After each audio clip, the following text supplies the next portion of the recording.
Welcome to the inaugural team podcast for MMA-hem with Dutchie and yours truly, the Super Jew. We are pretty excited about starting this new venture.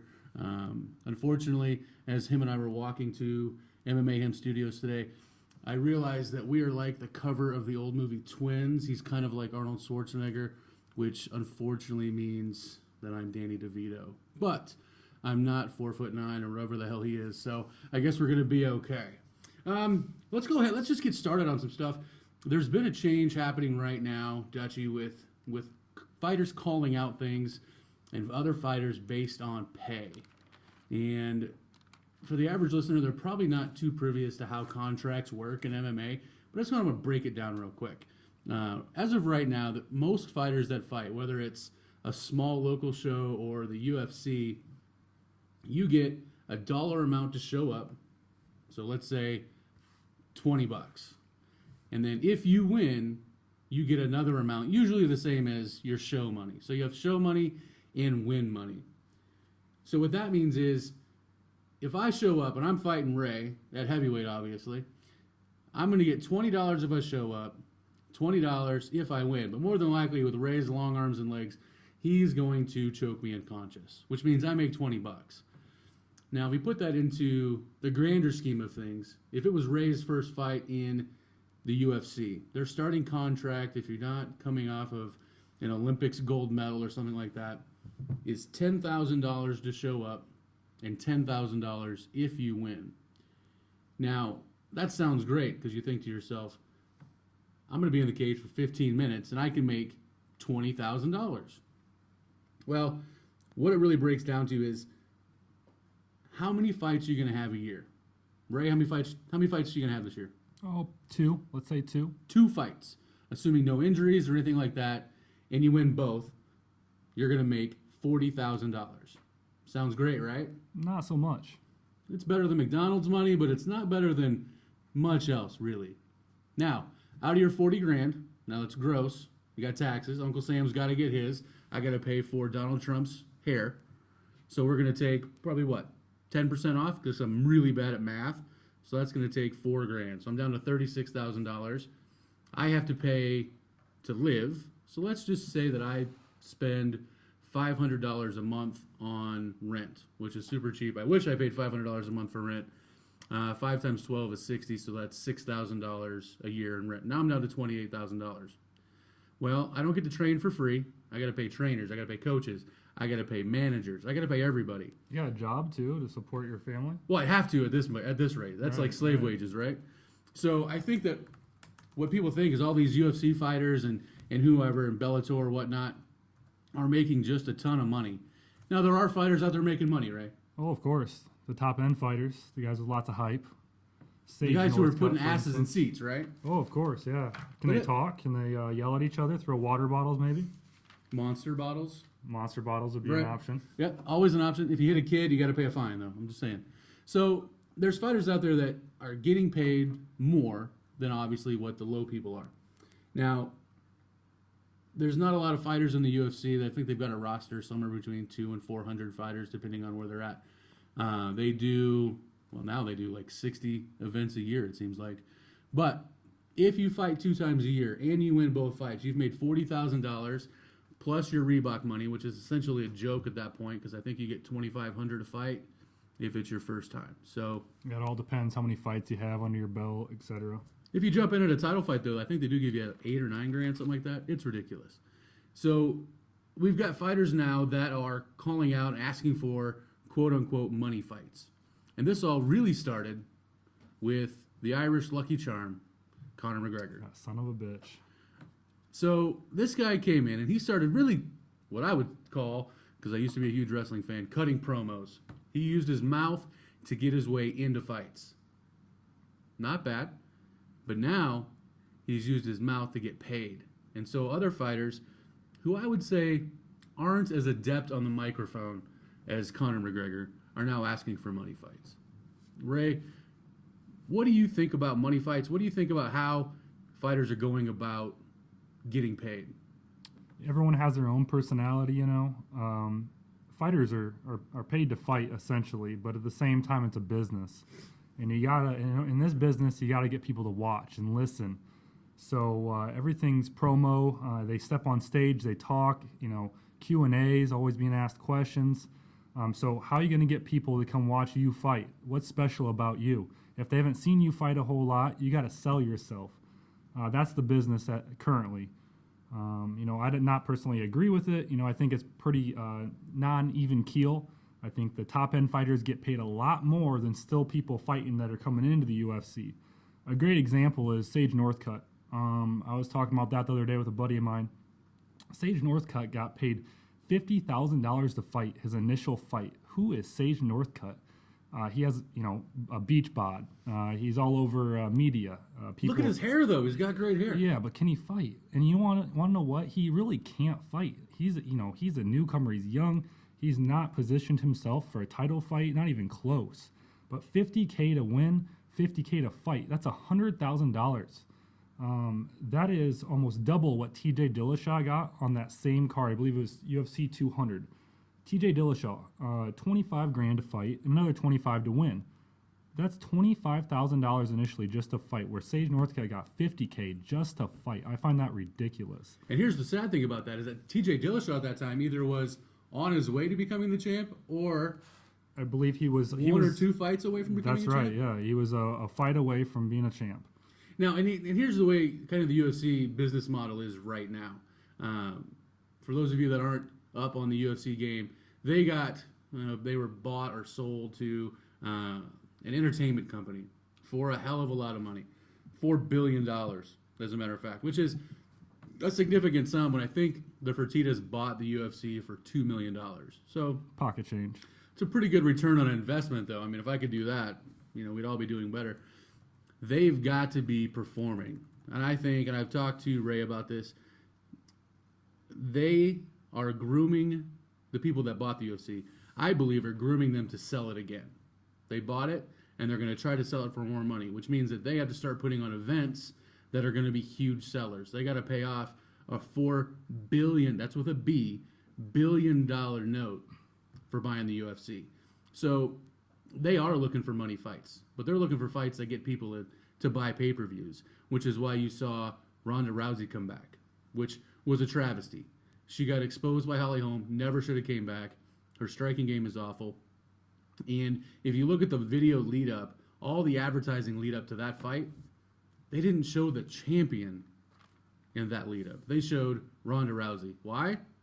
Because people would buy the pay-per-view. So you're looking at, the UFC wants fighters that are going to be on the microphone, calling out people, making a name for themselves, putting on a show. There's no stars left in the UFC anymore. Conor is off doing boxing, or at least trying to, which, God love him. I hope he gets $100 million, and I hope he doesn't embarrass anybody when he gets knocked out by Floyd Mayweather. Yeah, he has to be knocked out, preferably. Yeah, I think he's going to get knocked out. Now, Conor's gone, just had a kid, whatever. Going to go box. Ronda Rousey, probably never coming back. And if she does, I don't think it's going to be in the UFC. I think it's going to be wrestling. I think it's going to be WWE, and she's going to be at WrestleMania probably. When is that, tomorrow or today? Yeah, I believe so. Later tonight, yeah. That's what I see for Ronda Rousey. Who's the next star? Well, there's a guy who took a few years off out chasing aliens or whatever the heck he's been doing. Maybe cocaine, I'm not sure. It could be that. Named George St. Pierre. Now, it kind of segues into really my next point. Oh, I thought we were talking about John Jones. Oh, right. He could come back, but it's only a little bit of time until he fucks up again, because God knows he's no good for his own well-being. Now, George St. Pierre had a big announcement, actually during or right before pay-per-view a couple weeks ago, that he was going to come back and fight Michael Bisping. Now, or is he? Or is he? He's really busy training in gymnastics. I'm not sure if he's going out for the Canadian Olympic team or when that's going to happen. But, we can kind of segue kind of between these two things. We got fighter pay and we've got George St. Pierre. Now, I'm Michael Bisping. I'm probably in the fourth quarter of my career. He's been around forever, right? He's been fighting for a long time. He's been in some wars. My favorite MMA moment happens to be when Henderson dropped the H-bomb on his face. Can't beat it. And then elbowed him into oblivion. But he's been in some wars. He's got some eye trouble when Vitor spinning head kicked him, and he's towards the end of his career. Now, for all intents and purposes, if you are a true fight fan, the fight for Bisping's belt is with Yoel Romero, who is a murderer. Now, the problem is the other fight fans who don't watch every fight and don't pay attention to all the fights have zero idea who Yoel Romero is. So on pay-per-view, Yoel Romero is not going to sell a shitload of tickets. Not going to sell a shitload of pay-per-views. But on his white shining horse, here comes GSP to save the day without Conor and without Ronda. Now, GSP used to be the highest paid athlete in the UFC. He left really before the Conor McGregor boom, if you will. And now he's going to come back and fight GSP, completely shutting down Yoel Romero's deserved opportunity at a fight for the belt. And why would Bisping do that?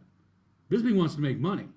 If you're a UFC champion, you get what's called pay-per-view points, which means that for every pay-per-view that's sold, you might make $1, which doesn't sound like a lot of money, but GSP coming back might sell 2 million pay-per-views, might sell 1 million pay-per-views, which means that he's going to make $1 million. His fight against Yoel Romero is going to sell 150,000 pay-per-views. And he's going to get knocked out on top of it. Right, and he's going to get destroyed, lose his belt, and probably have to retire in a loss. Now, I don't know how the fight's going to play out with him and Bisping. I got a gut feeling. I think everyone's going to be disappointed if you ask me, but we'll get on that a little later.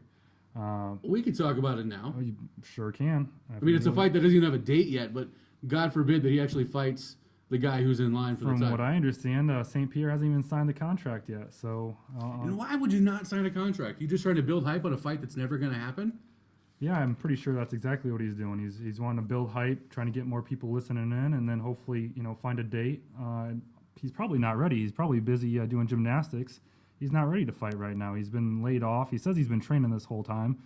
But what is he, almost 40, 37 years old, something like that now? Yep. He's not in his prime. When he left the UFC, he actually looked quite sketchy. He was getting tuned up by the Diesel, Big Rig. Big Rig, that's right. He was getting tuned up. And where's Big Rig now? He's been sketchy himself. He's about on his way out of the UFC. Barely scraped by his last fight. I think it was a decision that could have went either way. I just don't have a feeling, or I do have a feeling St. Pierre is going to look sketchy coming back, even worse than when he left. He says he's redefined himself, which is yet to be seen. Highly doubted. It's 4 years. It's 4 years, though, since his last fight in the UFC. Now, I'm almost 40 years old myself. If I took 4 years off from anything, chewing gum, if I took 4 years off from riding a bike, when I first get back on, it's going to be sketchy. I'm going to be a little wobbly. And you're coming in against a guy, Michael Bisping, who will never go down in history as the greatest fighter in MMA, but he's tough. He can scrap. And there's a thing called ring rust, too, and that's real from what I hear. I'm not a fighter myself, but I've heard there's a thing called ring rust. You haven't stepped in a ring for 4 years with all those people around you. It's going to be different getting back in there, I can tell you that. And what's going to happen if you have to fight in Toronto? Or wherever he's at in Canada? Toronto, wherever it is, I don't think it really matters. He can be in his backyard if it, as long as he's in a ring and he hasn't been in there for 4 years fighting in a, I hate to say it because I'm not a fan of Bisping, but he is no joke. He is a fighter. He will knock you out. He will scrap. He's a Brit. He drinks. He's scrappy as hell, and he will fight till the bell rings. And Bisping might be on his own Legends retirement tour. I mean, he took out Anderson Silva. He can take out GSP. And what's GSP really worth if he loses to Bisping? Doesn't matter which weight class it is, because he's going to fight at a weight class he's never fought in before for a belt. Even the fighting in a different weight class scares me a bit because it means he's not able to cut down to 70 anymore. Hey, he or looks doesn't want to bulky. cut to 70. Looks awfully bulky. I don't know if those gymnastic moves are bulking him up, or if he's just eating more, or if it's just his old age slowing him down a little bit and adding weight. But I'll tell you, at the stare downs, Bisping looked way bigger than GSP. Oh, yeah. And he was wasted and not scared. Is he ever scared? Whether or not so. He doesn't show it. I think it's that whiskey in him. All of the whiskeys. All the whiskeys. All right, so, we've got GSP, we've got money fights, blah, blah, blah. I'm tired of hearing about money fights. put on some exciting fights, earn yourself a contract that pays you more money. It's not complicated, ever. I mean, Mike Tyson made a shitload of money boxing, and he was awful on the mic. It wasn't by decision. It Yeah. was not by decision fights. Yeah, he was. People would shell out $50, $60 to watch him knock somebody out in 37 seconds and weren't mad about it when it was over. Boxers led the way in pay-per-view. They're on a downturn right now, and I understand that, but MMA needs to be focused on exciting finishes. You want more money? Earn the money. Earn that paycheck, just like anybody else. Now, since we're talking about fighters who shouldn't be fighting, the next one I want to talk about, and this one's near and dear to my heart, because for many years, BJ Penn was my favorite fighter. Because he'd fight anybody, and he fought Machida at heavyweight. That's ridiculous. I mean, he lost, don't get me wrong, but he's not a heavyweight. Now he's coming out after his awful performance last time against Yair Rodriguez, where he got tuned up by a kid who he never should have been fighting. If I was BJ's coach, corner, manager, that's a no. You say no to that fight 100% of the time. Swallow your pride. Yeah. You're not BJ Penn from 1998. Not even close.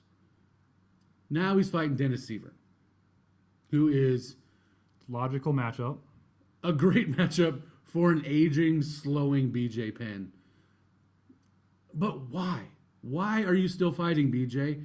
You know, for those people that don't know, BJ Penn's family is exorbitantly wealthy. He has no need to fight. Hall of Famer. Easy Hall of Famer. Done things, was the first, I believe, the first black belt for Brazilian Jiu-Jitsu in America. Revolutionized Brazilian Jiu-Jitsu really to where it was used in MMA more than it was like when Royce Gracie did it. No need to be fighting. There's no need. He gains zero. He's proving that at, I think he's 38, 40 years old. 38 years old. At 38 years old, his skills are diminished. His skills are letting him down.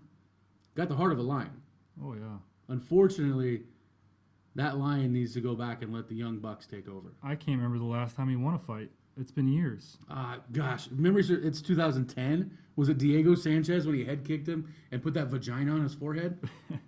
Actually, I believe it was Matt Hughes back in because that's 2010. That's a better fight. Right. I mean, and speaking of people who shouldn't fight, why is Matt Hughes talking about coming back? But BJ Penn should dismantle Dennis Siver.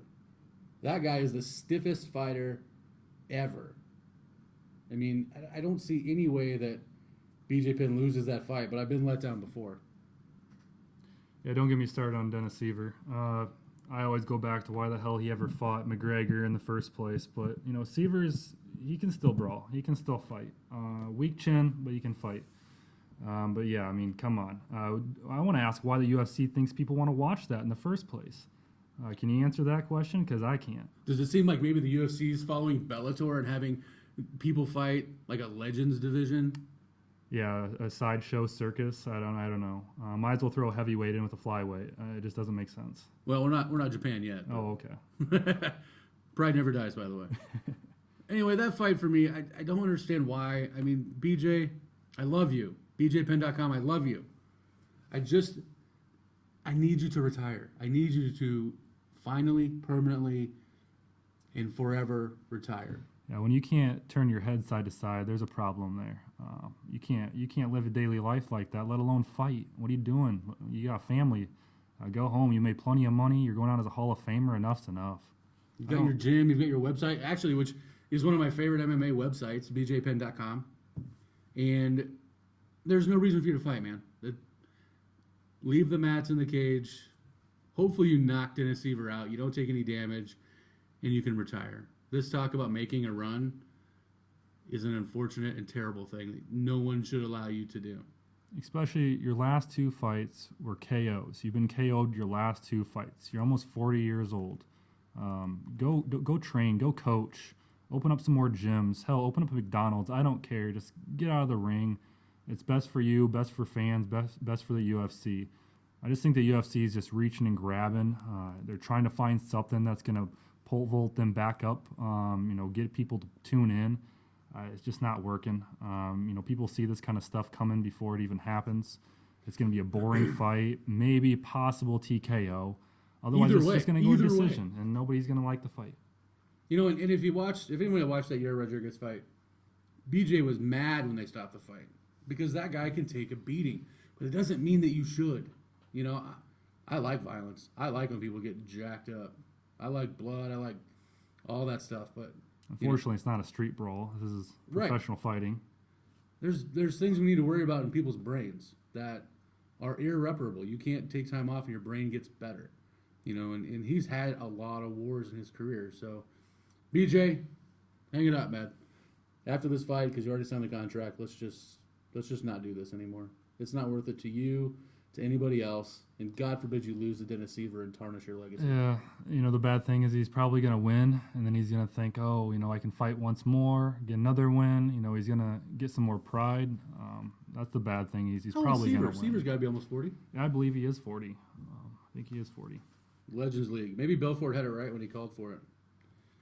I take that back. He's 38 years old. I just looked at it. He's 38 years old. So they're about the same age. But he looks like he's 40. They both look like they're 40. All right. Now, next, I want to talk about something that kind of hits close to home. It's something I've done. I've been part of. I've seen what people go through in this situation. And it's something that needs to change in MMA, probably needs to change in wrestling. As far as high school, college wrestling, and that's cutting weight. For those of you that pay attention to the news or MMA news at all, a young kid, I believe it was in Scotland last week, died cutting weight. And you're going to see more of this, unfortunately you are. And this kid went out for a run with a heavy sweatsuit on, probably more than one, and didn't come back. And they found him on a running trail, dead. From exhaustion, overheating, whatever, dehydration.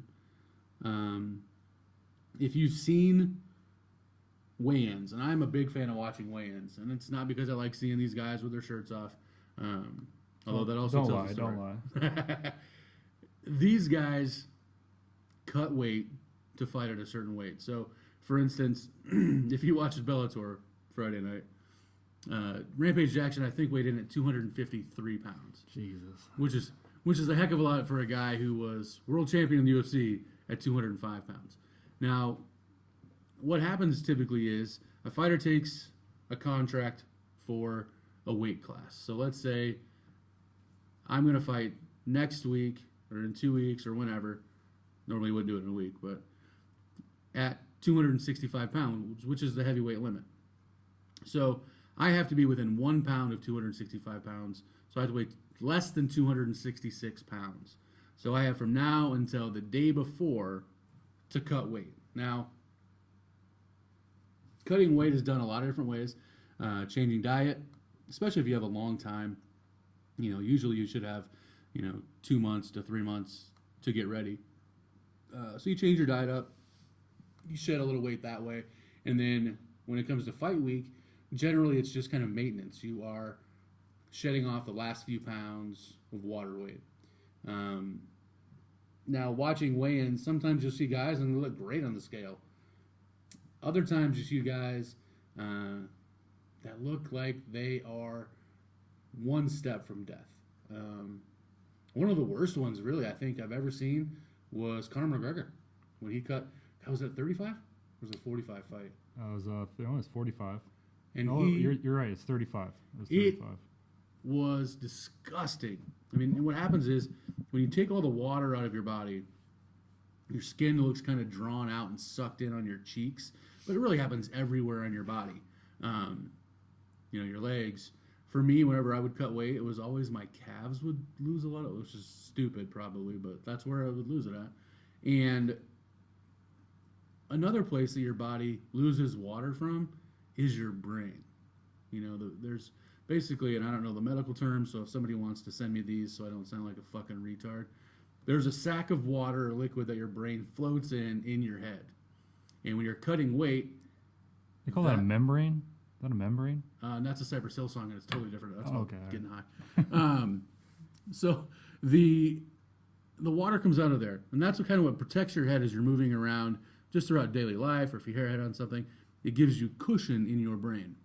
So it also comes out of there. Now, it used to be weigh-ins were done at night, 7 o'clock, something like that, whatever the local time was that they did the weigh-ins. And they've moved those to the morning now because they've realized that there is a lot of bad shit that can happen if you're not rehydrated enough. So we've got this weight cutting problem. I would almost call it an epidemic. And fighters don't fight as well. There was a fight a few weeks ago between Tony Ferguson and Khabib Nurmagomedov that everyone was excited for. But Nurmagomedov kidneys stopped producing whatever it is they produce, or his liver shut down or something like that, and he couldn't fight. So everyone loses out on that fight. They lose out on a payday, which is even worse. And people are going to die. A young man, 20 years old, died. And Ray, I don't know what your thoughts are on cutting weight. You've never been a fighter and read to do it. Yeah, it's not my expertise. I've seen people do it. Good friends of mine have done it. I grew up watching wrestlers do it.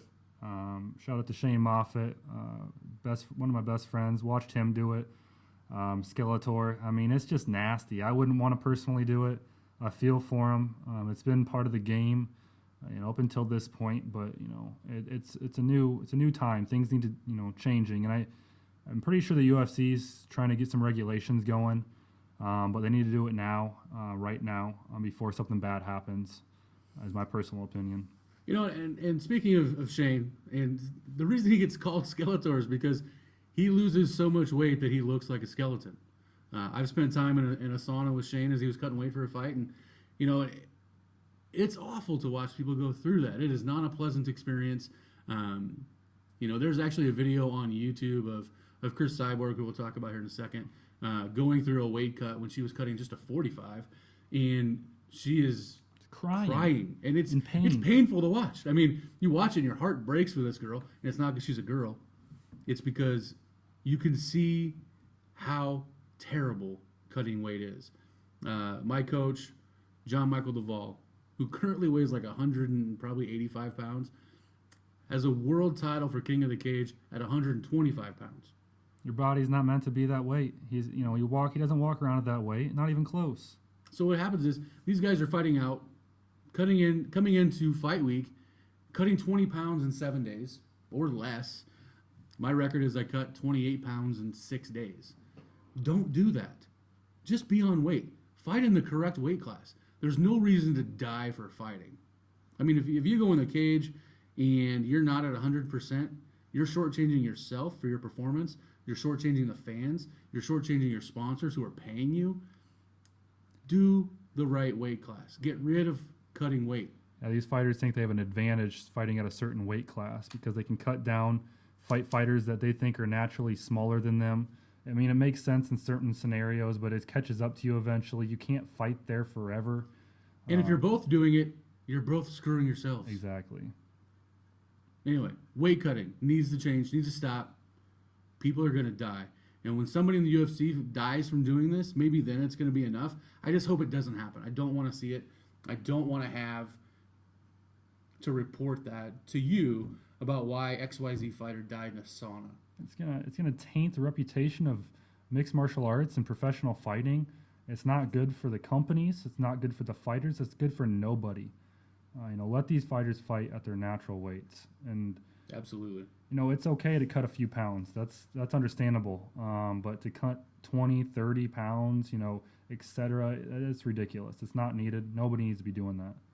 And I think weigh-ins need to happen more frequently. And I think they need to happen the day before, absolutely. Day of, absolutely. Throughout the whole camp, I think that you should be within a percentage of your fight weight within 8 weeks.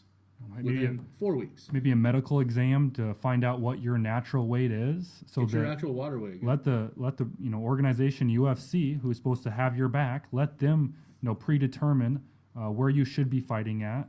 They're the ones selling the fights. Obviously you are too, but at the same time it's their company. Maybe they should be taking a little bit of these regulations and applying them to the fighter.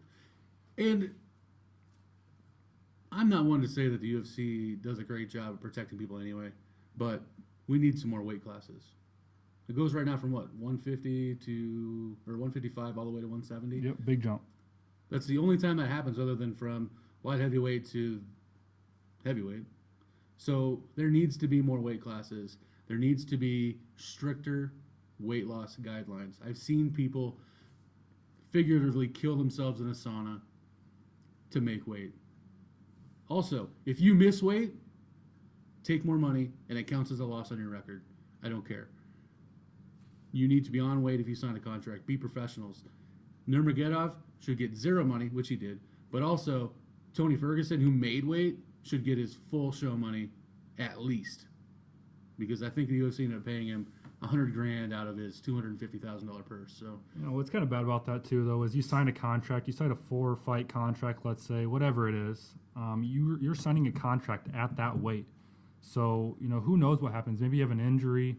You're off for a year. You still have 3 fights to fight. Throughout that year, you gain a little weight. Your body, adjusts. Your body changes. You're not the same person from year to year. And age. You still got to get down to that weight. That you signed those contracts for. The UFC, I think, should be a little bit more understanding. Let those fighters go to different weight classes mid-contract if necessary. These fighters have lives. It's not all about money. No different than any other sport. There needs to be a little bit of understanding with these fighters. Absolutely. They're not superhuman. Well, I am, but that's just because my name says so.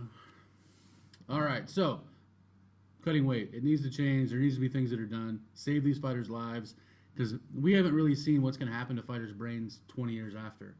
They have all this talk about concussions in football. I think that there's a lot of validity to that. But how many times have fighters in the gym gotten a concussion and been back to training that day, the next day, the day after? There needs to be some more research done on that. Next on our list, we kind of mentioned her name earlier, but Dutchie. This one's for you. We got. I'm skipping the Rise and Fight card. We'll come back to that in a second. But I want to kind of tie this in with Cyborg. So the UFC created a division for Chris Cyborg, and I would say that at the time it was needed. Yeah, it was needed because she cannot cut any more weight. She can't cut to 35. She can't cut to 25. I think that the 45 weight class for Cyborg, she owns that. Now, there was a fight between Durandamy and Holly Holm, which was absolutely awful. And Durandamy, who's also Dutch, was just spoken about by one of my heroes in Boss Rudin. Great guy, hilarious, but an ultimate badass. And said that she can hang with Cyborg. Now, boy, oh boy. I don't know. I mean, Has Boss, she I seen respect her fight? Has she seen Cyborg fight? I'm pretty sure he's even called her fights. There's a thing called YouTube. You can pull that up. Boss, please, Boss. Just because she's Dutch doesn't mean she's going to be able to beat Chris Cyborg. I get it. If you're not Dutch, you ain't much. I just got to throw that out there. But at the same time, man, oh man, Cyborg's nasty.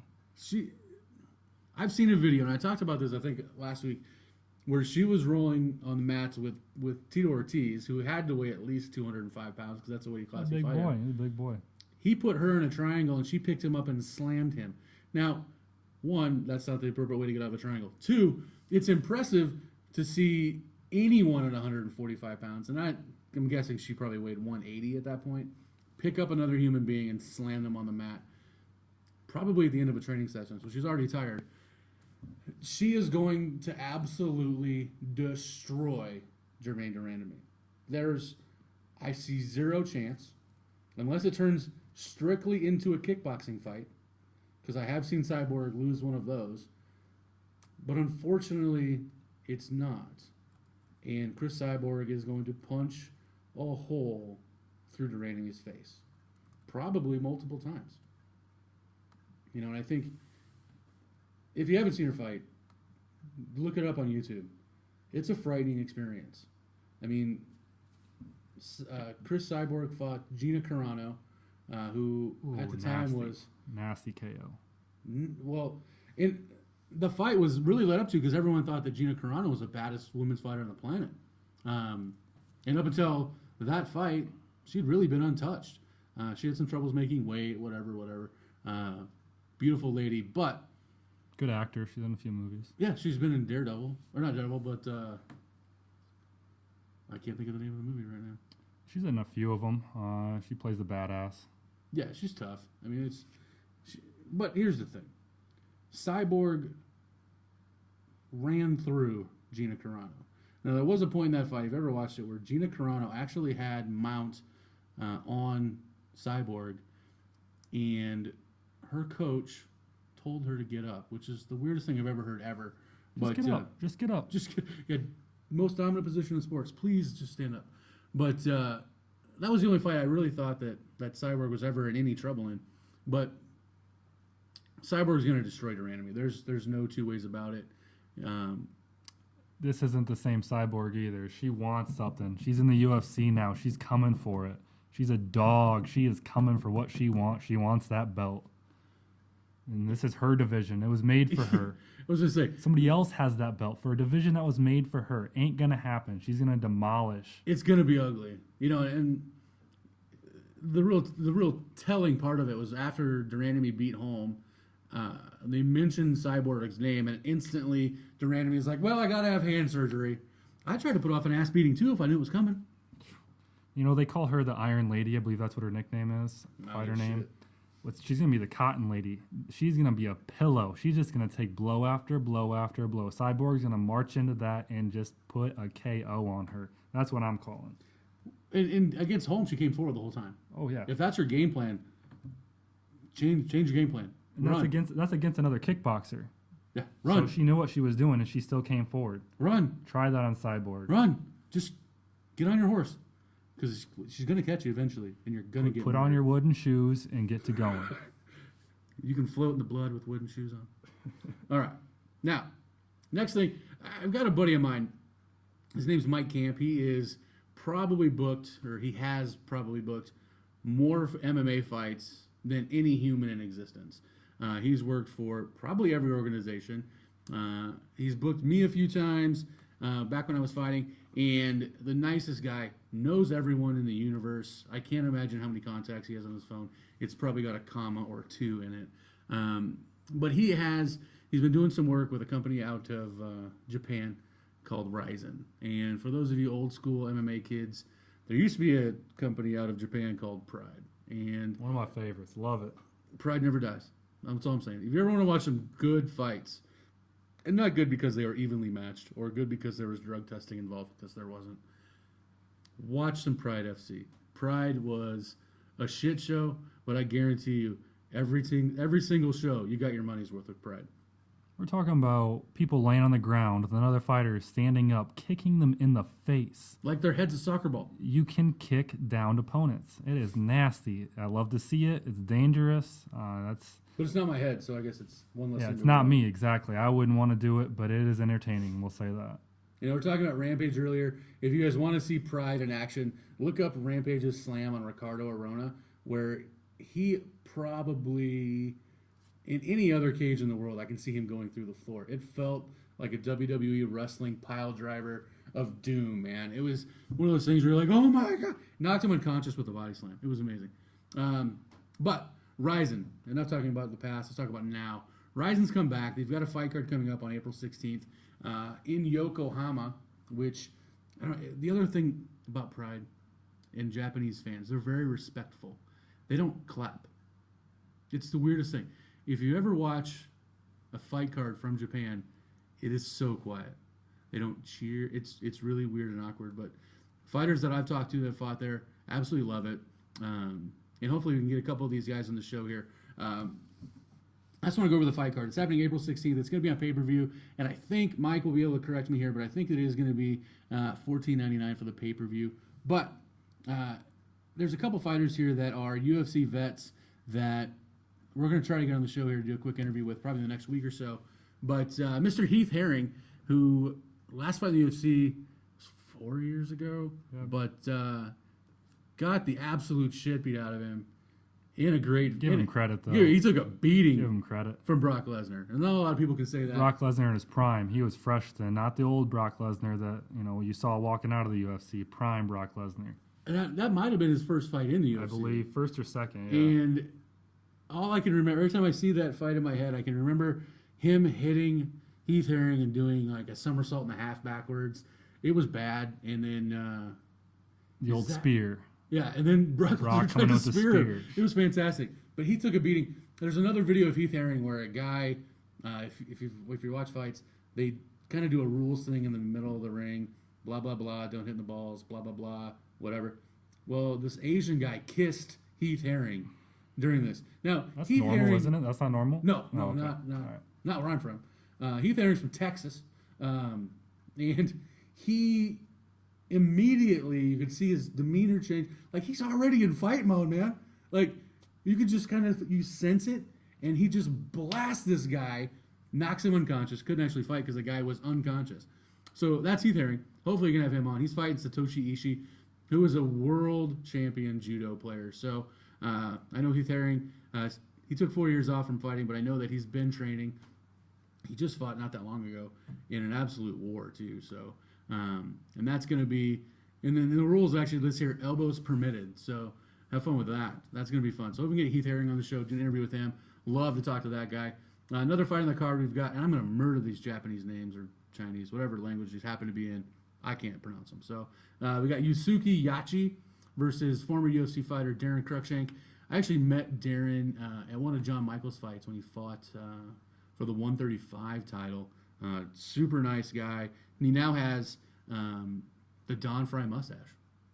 Darren Cruikshank. Look him up.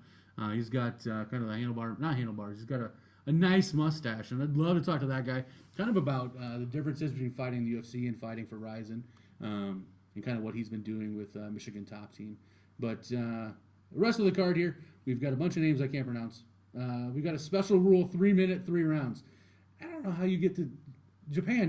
Let's finish it. Let's just get it over with. We're going 3 minutes. I want to do 3 minute fight. I'd do 3 minute fights. We only got so much time. Who's getting knocked out? Let's do it. See, over here with regulation, a pro fight's 5 minutes no matter what. I've never seen them change it. Tenshin Nasukawa versus Francesco Gigliotti. I can get the Italian ones just fine because I like spaghetti. So, and we've got, let's see, Ryzen MMA rule. This one has elbows permitted. Tatsuya Kawajiri, who I believe might be a former UFC fighter, versus Anthony Burchak, who is a former UFC fighter. We got a women's fight, Sayori Ishioka versus Bester, K-I-C-A-J, Kikjaj, something. That's at 48 kilograms, which, if you're good at math, is pounds as well. Ryzen MMA fighting with women. Kana Asakura versus Alexander Toncheva. Alexander apparently is a woman's name, also. Weird. And we've got King Reina versus Jazzy Gilbert, another women's fight. And then the main event, we've got Kyoji Horiguchi versus Yuki Motoya. So be looking out. We should have some announcements for interviews, hopefully next week or so, from my buddy Mike Camp, who does a hell of a job booking fights. So we got that coming up. Should be exciting. I'm excited. A little nervous to talk to a guy who can very quickly kick my ass. So, all right. So we've got big fights this weekend. UFC 210. Big 210. Big because the main event is something that's kind of, I think, long time coming. It feels like it's been a long time coming. It has been. And I don't know why it's been so long. I think that, whatever. Well, Cormier was injured. Yeah, he hurt his back. Like that. That's because he trains at that same school with Cain Velasquez, who used to get hurt all the time. A lot of people forget. I hate to throw him under the bus, but he's getting pretty old too. He came into the game a little late. So yeah, it should be interesting. See if he can repeat against Anthony Johnson, old Rumble. It's going to be an interesting. Rumble gonna rumble. Interesting fight. I think. Sure. Yeah, Rumble could rumble. That's for sure. I mean, we got a pretty stacked card here. So let's kind of start. I know Ray, you want to talk about Bibulatov. Yeah, Magomed Bibulatov. Flyweight 125, 28 years old. They call him the Gladiator. He's a Russian. He's coming in to the UFC, first fight in the UFC. He's 13-0, previous champion in the WFC. So it's weird that he's on the undercard like this with all the hype. Way undercard. First fight on the fight past prelims. But he has a fight that I think he's gonna, in my opinion, probably easily win. But it's fighting. Anything can go. But this man, he doesn't KO anybody, but he's well-rounded. He goes to a lot of decisions. He has lots of grit. He fights Janelle Loasa, I believe. Loasa? Lausa, something like that. They're both 28 years old. He's from the Philippines. He's 7-2. His last fight, he won. I think that was his first fight. But before that, he fought in the Pacific Extreme Combat. Not too familiar with that. Very popular. Yeah, not too familiar with that. But yeah, I mean, that, keep an eye out for this Magomed Blibutov. A lot of people don't know anything about him, but he has lots of talent, still young, up-and-comer, well-rounded. So keep an eye out for that. I got him winning that fight, so we'll see what happens. I don't know anything about him at all. I mean, even the UFC doesn't even have a picture of him, so I can't even look at the guy. But these Magomed Bibulatov, 13-0, that's a hard no record joke. to get to. I mean, that's pretty tough. Fighting in the World Fighting Championships, that's for the first time. I think he's going to hold his own. I think he'll be all right. And we've got another fight here on the prelims. The women's fights are really taking over. There's a lot of women in the UFC now, which is funny because Dana said they'd never fight in the UFC. But now I think they're paying a lot of Dana's bills. But we've got, what is it? Everyone's got a bad last name. Katlyn Chookagian versus Irene Aldana. I've seen Irene fight before. This isn't her first UFC fight, I don't think. She has power. Yeah, she's also got some submissions as well. 7-3 record out of Mexico, and Katlyn is 8-1 out of the United States. Her nickname, someone needs to talk to this girl because her nickname is Blonde Fighter. Might as well call her the Barbie. Right. Might as well. If she doesn't come out to the Barbie song, I'm over it. But, she's got 25% knockout rate, whereas Irene's got 71% of her fights in by knockout. 7-3, and 5 of them are KOs. Yeah, that's pretty impressive. That should be a great fight on Fight Pass. Again, if you don't have Fight Pass, you can get that, UFC.tv, and sign up for that. I'm not trying to get paid, just I love my Fight Pass subscription, and I know that Dutchie likes mine too. Next we got, what is this? Josh Emmett versus Desmond the Predator Green. Desmond must be making his UFC debut. He's got no pictures on the UFC website, but Josh Emmett, I'm going to pick him. This guy's 10-0, 30% knockouts, 20% subs.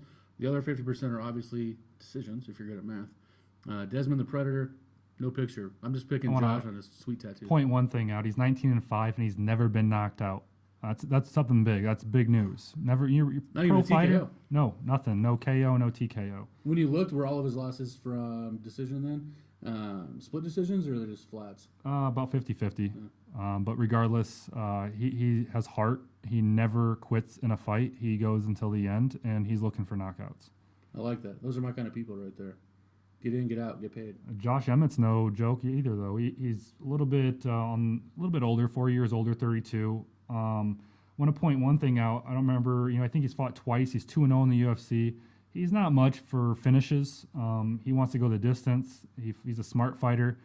His last fight, I was watching his last fight. Forget who it was against, but he broke his middle finger.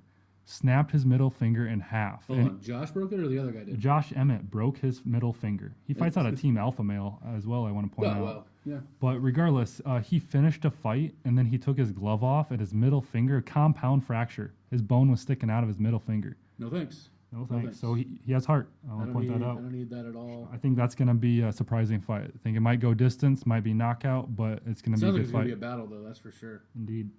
And we've got Gregor Gillespie versus Andrew Holbrook. I know I've seen Holbrook fight before. This is probably his second or third fight in the UFC. 3-1 in the UFC.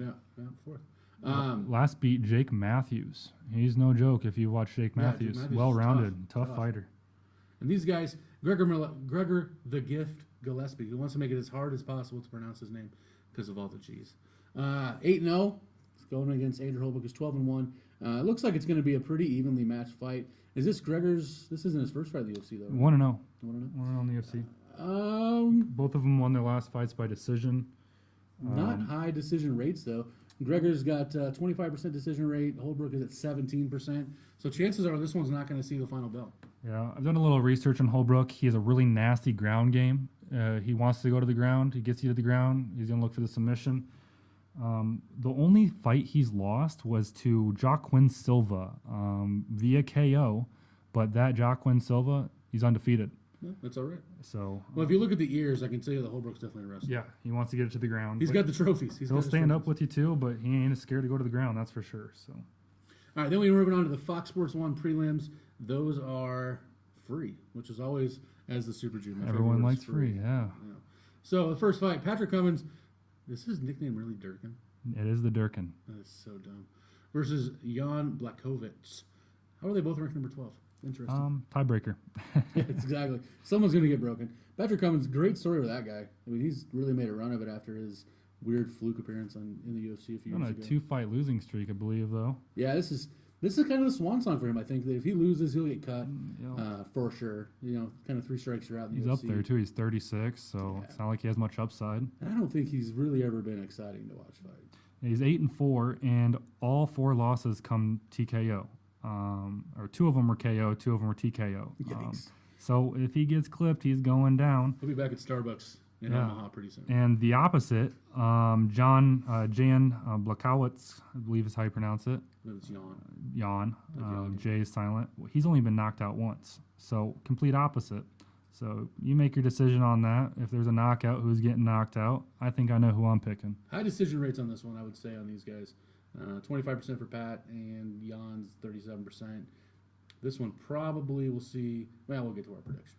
Yeah, I know who I'm picking. Jan's 2-5 in the UFC, and it's not that he's bad, but he's fighting top quality fighters. He's coming off a loss against Gustafsson, who's joke. Yeah. I mean, no joke. Lost to Corey Anderson, Jimmy Manawa. Those are both of them? all 3 decisions. Well, and Manawan and Corey Anderson just headline of the event in London. Right, they're all 3 decisions. So this guy got talent. He's also in his 30s, mid 34, but he has talent. So it should be interesting. All right, next fight we're talking about here, we got Shane the Hurricane Burgos versus Charles Boston Strong Rosa. I wonder where he's from. Probably Maine. Charles. Okay, all right, that's odd. Anyways, Burgos, he's 8-0, I believe. Burgos 8-0. High finish rate. 38% of his fights in KO or TKO. 50% in subs. Only 13% of his fights, so that's one, have gone to a decision. So, which was fireworks. His one and only fight in the UFC was a decision against Thiago dos Santos Silva, Brazilian. That's a tough go. Yeah. Charles Rosa, 11-2. 27% knockouts, 64% submissions, and 9% decisions. So he's got 1 or 2 that went to decision. 2-2 in the UFC. He lost to Dennis Siver.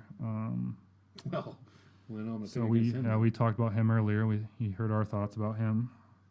Did he get knocked out by Siver? He did. He was KO'd. I believe. That makes my pick a lot easier. No, I take that back. I got a note here that Rosa's never been KO'd or submitted. So I believe it was a decision. Obviously, it was a decision. So Rosa, he's been in the UFC. He has 4 fights in the UFC, and he's fought some quality opponents. He took Yair Rodriguez to the decision. Yeah, he took exactly. He lost. Yeah. So he's well rounded. He's an American top team fighter as well. So that'll be a showdown at featherweight. He's fought some talented fighters. And Burgos, he went to a decision his first fight in the UFC. So it's another interesting one. Next one, more people with hard names. Kamaru, Nigerian Nightmare Usman, against Sean Strickland. Now, Kamaru, Usman is ranked number 11 in that division. I just want to point out Strickland's nickname is Tarzan. I mean, what kind of name is that? He don't even look like Tarzan. Right. Although, if you look at his nose, he's been punched in the face a lot. I suppose. So we've got Usman, who's 9-1 from Nigeria. Strickland, 18-1 from the U.S. This looks like to be a firefight. Looking at their strikes landed per minute, Usman lands on average 3.4 punches or strikes a minute, and Strickland 4.3. These guys might just be banging it out for that fight. Yeah, Strickland, previous King of the Cage champ. I want to point out, if you're any local guys from Sioux City area, King of the Cage pretty big around here. A lot of people go down to watch it at Winnevegas. So yeah, previous champ at King of the Cage. Yeah, I guess. This looks like it's gonna be a good fight, man. Usman, I've seen him. He's violent. He is. He wants to come at you. Black Zillion. Yeah, he's an angry guy. I mean, his name is the Nigerian Nightmare, so he wants to cause damage. Undefeated in the UFC. 56% knockout rate versus Strickland at 44%. These guys are going to be throwing bombs. It's going to be fun. Not a lot of subs. If it looks like if they don't knock you out, they're just going to take a decision. So it looks like it'll be fun for that fight. I'm excited for that one. Next, we got Miles Jury. God, I feel like I haven't heard from that guy in a while. versus Mike De La Torre. He took some time off. He have injuries or something? He lost a couple of fights, tough fights, and I don't know the details on it, but yeah, he took some time off after a couple tough fights. I think he lost to Charles Oliveira and Donald Cerrone last. Got his ass whooped by Cerrone.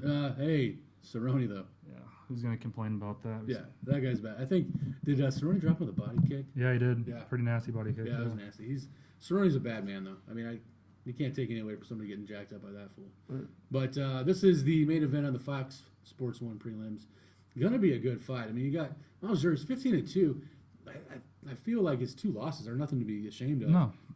Rewind 53% knockout TKO rate. You rewind his career. He has impressive wins against Michael Johnson, Diego Sanchez, Gomi. There's some tough wins he has there. God, so he has the talent. He jacked up Gomi. Oh yeah. I think that was a.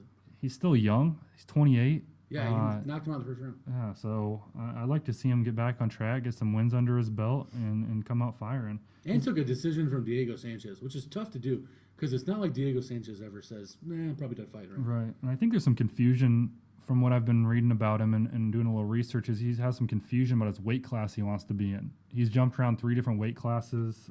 He's went from featherweight to bantamweight. I believe this fight's at bantamweight at 145. So we'll see how he does. It's going to be interesting. He's fighting Mike De La Torre, El Cuque, a Mexican boogeyman. Well, hold on. You should not be able to have the same nickname as Tony Ferguson. Right. Yeah. There's Mike. You gotta change your name. That's all I'm saying because Kukui's Tony Ferguson. That or you fight Tony Ferguson and whoever wins gets the nickname. Listen, I'm just gonna say Tony Ferguson's gonna smash this dude. But I like Ferguson. He's a good guy.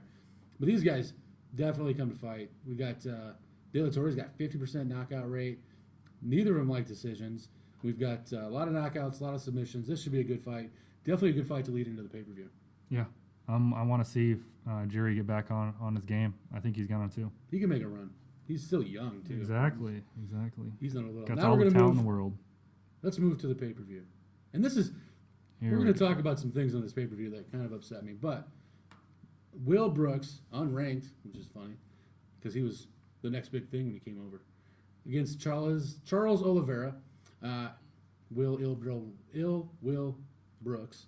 We got 18-2 Will Brooks against Charles Oliveira, 21-7. Will Brooks, underwhelming. Yeah, another one of those American top team fighters that everyone loves, fighting at 155. A lot of people probably don't know of him if you don't, keep up the game on the UFC, or for that matter, Bellator, previous Bellator champ. But he's 1-1 in the UFC so far. He beat Ross Pearson. I mean, I'll give it to Ross Pearson. He's no joke, but that was by decision. But then he got KO'd by Alex Oliveira. Coincidence, same last name as the guy he's fighting now, Charles Oliveira. Pretty sure they're not brothers. No, not at all. But yeah, 1-1. So a lot of hype of Will Brooks has went down the drain right off the bat, unfortunately. But we'll see if he can get on his game and beat Charles Oliveira, who is no joke himself. Yeah, and looking at these records and everything, Will Brooks seems like a point fighter. He goes to decisions a lot. Yep. Oliveira is going to take this fight to the ground and is going to try to submit Will Brooks. And I think that Oliveira, I've seen him just murk some people on the ground. Yeah, he's coming off a 2-fight losing streak as well, so he's trying to get back on his game. He last fought Ricardo Lamas, lost to him, and then lost to Anthony Pettis, 2 top fighters. So give him credit on that. But yeah, he's wanting to get to the ground and get a sub, and so he's going to come out looking for that. And Will Brooks is probably going to try dancing around a little bit and hitting him with a KO or going to decision. Shoot for the takedowns. All right, next we got, and these are kind of like throwback names anymore. We got Tiago the Pitbull Alves versus Patrick the Predator Cote. Now, it seems like Patrick's fought in the UFC forever. He did have a fight against Anderson Silva when Anderson Silva was still the man. Blew his knee out in that fight. And he's kind of been hit or miss in his career. Same with Alves. He's got a 26-12 record, Tiago does, but 50% knockouts. 50. If you're going to fight him, half the time he's going to knock you out based on these numbers. But Cote, 42% knockouts. They both got a ton of fights. Cote's 24-10, 42% knockouts. Tiago has 4% submissions. He has 1 submission win. That's all it says. Yeah. Cote, he loves submits too. He got 9 subs on his record. Yeah, so he's not afraid to do that either. But these guys will go the distance as well. They got 46% for Tiago and 42% for Cote. Tiago's one of those guys though that he's got a round in the tank. After that, he slows down, but he's so jacked. He's not the murderer he used to be. No, he's not. I can't get out of my mind. He fought Jim Miller recently and lost to Jim Miller. Jim Miller really is a gatekeeper anymore. Yeah, I mean, Jim Miller, yeah, exactly. So I have my doubts about Alves. He's 33, but Cote is 37. It's a decent matchup, so it might be a fight. But, back to Cote, I mean, everyone thinks, me personally, I think he's been in the UFC for longer than he has, but he has, 34 fights as a professional, 6-3 in the UFC. Not many signature wins. He beat Joe Riggs and Joshua Berkman. But other than that, nothing right home. Nothing major there. So that's a toss-up. Really hard to say who's going to win that fight. I think this is. I mean, I would much rather see Miles Jury on the pay-per-view than this fight. I agree. Next, we have something that this fight just irritates me to no end, and it. I understand. I have questions. Business Why? reason. You've got Cynthia Calvillo versus Pearl Gonzalez. Yeah. Fighting at strawweight, 115. Cynthia fought like a month ago against Amanda Cooper. Yeah. Her only fight in the UFC. Only fight in the UFC. Submit her in a couple minutes. Some nice rolling on the ground. Her striking didn't look awful. She trains the team Alpha Male as well, but she's slippery. That's what she is. That's what he gives her. I just didn't see anything that warrants being mid-card on a pay-per-view. I mean, this should be mid-card on Fight Pass. She has 4 professional fights. 4. Yeah. Well, the girl she's fighting 6-1. Good luck finding anything on that girl, by the way. It's like she's a ghost. But we've got some numbers here. She's got a 4-0 record, Cynthia does. 50% knockouts. These can't be right, though, because she won by submission, didn't she? She has 2 KOs, 1 sub, and 1 decision. I believe there was she's got the wrong numbers. 1 no call. Yeah, possibly. I'm not sure about that. But assuming the rest of these are right, Pro Gonzalez is 17% knockout. But you said she's a knockout artist. Yeah, Pro Gonzalez. No, she's not an artist, but she has power. She's shown that. If you go back and watch some of her fights, I YouTubed a couple of them because, like the Jew said over here, it's hard finding much about her. But I did find a couple of fights on YouTube. She has power. That's what her coaches rave about. That's what she talks about. She hasn't really shown that yet. But this is her first fucking fight in the UFC, and she's on a UFC main event. Not a main event, main card, I apologize. But 6-fight win streak. Used to fight in the XFO fighting series. I believe it's a Mexican fighting alliance down there. I'm not too sure, but just why? Why are they on this card? I don't know. And here's the thing. A lot of people might not know. Calvillo was on the undercard of the Khabib-Ferguson fight.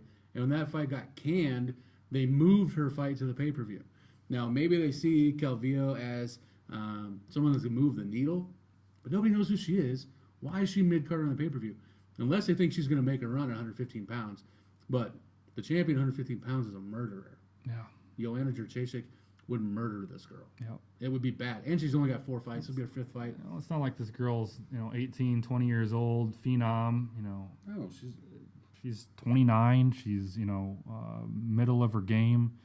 Just don't know why. Maybe I hope that she proves me wrong. Both of them. Hope one of them proved me wrong, but I've yet to see or hear anything about either one of them that proves they should be on this card.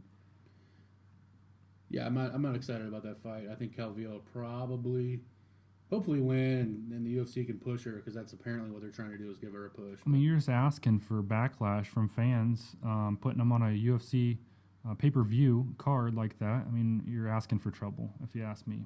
But hey, hopefully Miles Jury got a bonus for being the headliner on the Fox prelims live on Fox Sports 1. I mean, going back to fighter pay, I hope to God Miles Jury gets paid more than these 2 girl fighters. He might not. Probably he right. Might not. Now let's talk about the co-main event, the main event. We've got some opinions about these ones, that's for sure. We've got Chris Weidman, number 4 ranked. Chris, the All-American Weidman. All-American. Wave that flag, baby. Number 5, Gegard Mousasi. Now, I've got some issues with Mr. Mousasi. the most boring individual to ever have a microphone or a camera in his face. But that dude can scrap. It's funny. I got to throw this out. His fighter name's the Dream Catcher. He puts people to sleep, though. He puts probably with his fucking talking. people to sleep. With his talking as well, because he's boring. Well, he has not just that, but he literally puts people to sleep. He has 22 combined KO and TKOs. That's unbelievable. He's 41-6-2 as a professional fighter. That's a lot of fights, man. My This is his goodness. 50th fight then, right? My So, God. I mean, 59% of his fights are KO, TKO, 24% submission, and 17% decision. The dude is a murderer. And like most sociopaths, he has zero emotion, ever. He doesn't get excited. He never dances. I hate to see him tell a joke. You want to know something funny? He's also Dutch. Well- Ooh, he is Dutch. That's right. But he's a murderer. He is a murderer. And, you know, I really like watching him fight. I thought that when he lost to Uriah Hall 2 fights ago, I think it was, Oh, he's coming off he just beat Uriah Hall. He Well, he fought lost him again. first. Yeah. Yeah. He rebounded. Yeah. it definitely was not him, I thought, that was fighting Uriah Hall. He looked very lackadaisical and didn't really engage, maybe overlooked Uriah Hall. And then the second fight did not overlook Uriah Hall and murdered that dude. Yeah, also beat Vitor Belfort, Thiago Santos. So, I mean, he has some good quality wins in his last 4 fights. He's a 4-fight win streak right now. And then on the other side of the octagon is going to be standing Chris Weidman, who most people know him from knocking out Anderson Silva, also smashing Anderson Silva's leg. into Oh, a my God. Spaghetti noodle. The most disgusting thing I've ever seen in my life. Well, not most, but pretty close. Weidman, who I love absolutely, as a Team USA guy, I am cheering for Chris Weidman. He is a tough fighter. Now, I saw a video of him hitting mitts yesterday.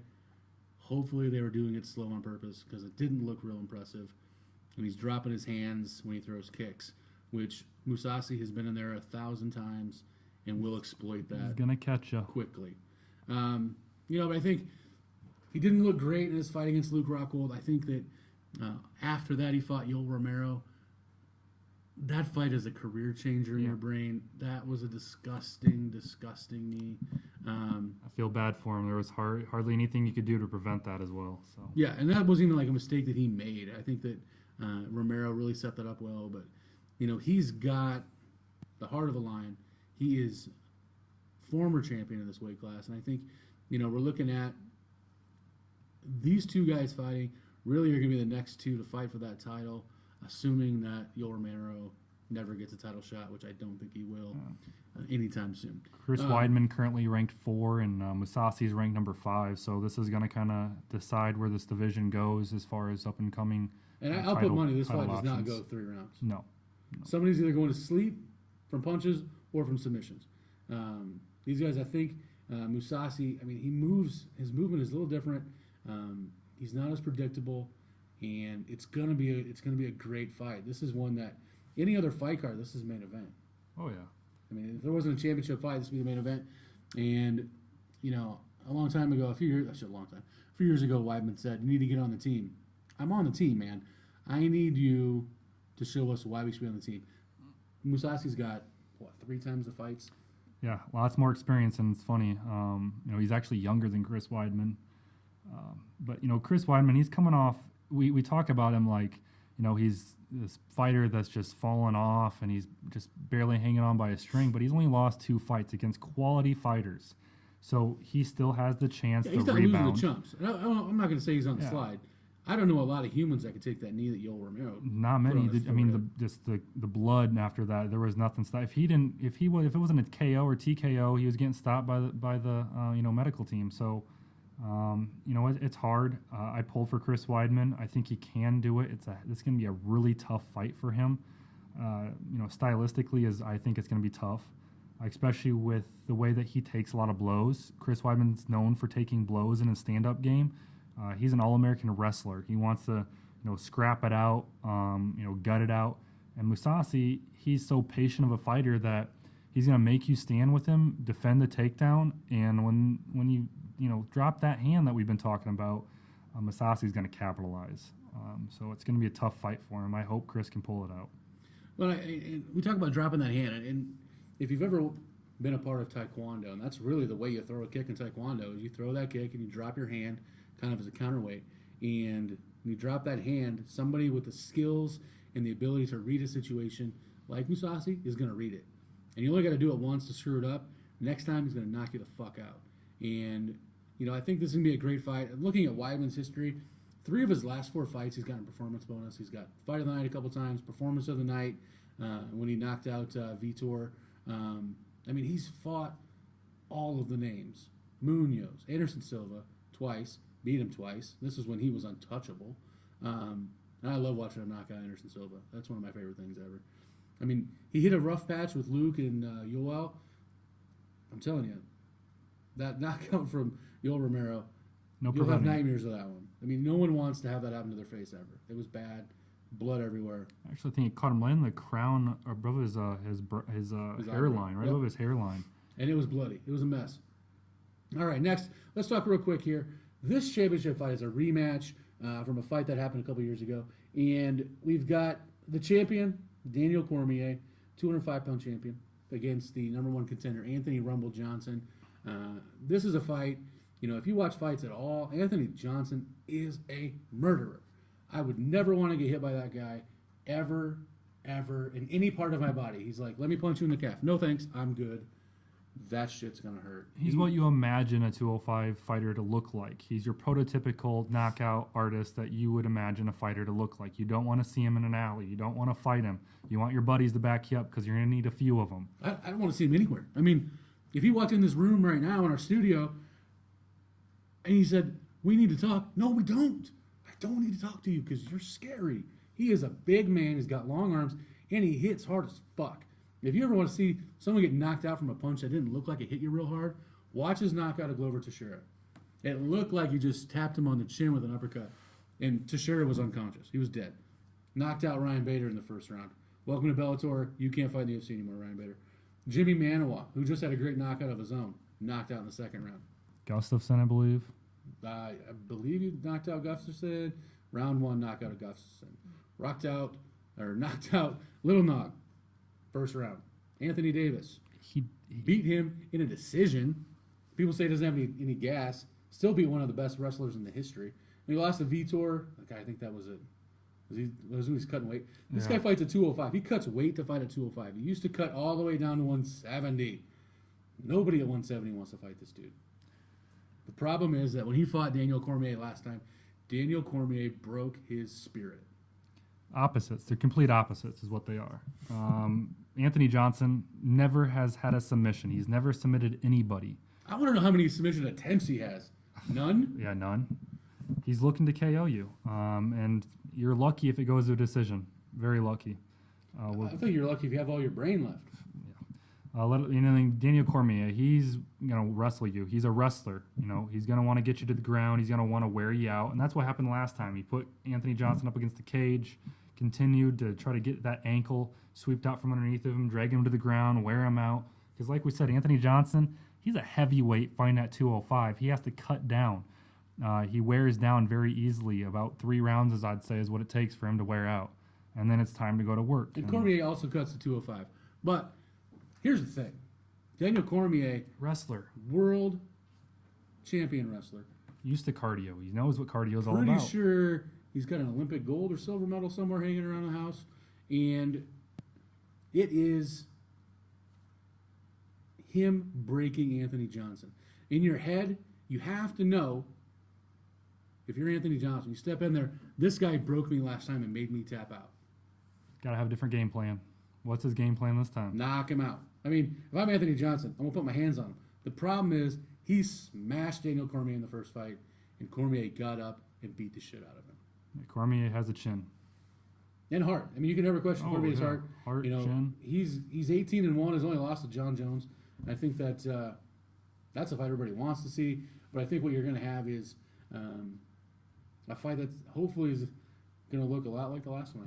I think it's going to be one of two things is going to happen. It's going to be over real quick, or it's going to be a long night for Anthony Johnson. We're going to get to that and make our picks here, but I think that this is a pretty good card outside of the girl card and the main card, which I don't see why it's there. I'd much rather watch Miles Jury get paid on the pay-per-view points, but it is going to be an exciting night of fights. I think that I'm ready to make picks. I'm ready to tell you. Yeah, I think I know who's going to win, who's going to lose. We'll do our best. You know, and really in Vegas, this main event is almost a pick 'em. They're both minus. Right now, Johnson is a minus 108 and Cormier is a minus 112. That's a pick 'em. So even Vegas doesn't know who's going to win. Same thing with Mousasi and Weidman. Although Weidman's actually a slight underdog. How are you going to call any fight Anthony Johnson fights in? I mean, he's going to knock him out. He's going to knock him out, or he's going to get possibly submitted or go to decision. So he can end a fight anybody, anytime, anywhere. He can end it just like that. Telling you, look it up on YouTube, folks. Anthony Johnson versus Glover Teixeira. It is just ridiculous how light it looks like he touches him, and that dude straight fell out dead. Well, that's all we've got for today, folks. We are going to continue another podcast here that's going to be our picks. We're going to upload that to our Patreon site, which is www.patreon.com/letstalkmma-hem. Go ahead and go there. You can subscribe to get access to our picks. We'd love to have you do that. We would love to get some money so we can have some better microphones and all that stuff. We're also looking for sponsors. I know there's some companies out there that do some podcast sponsoring.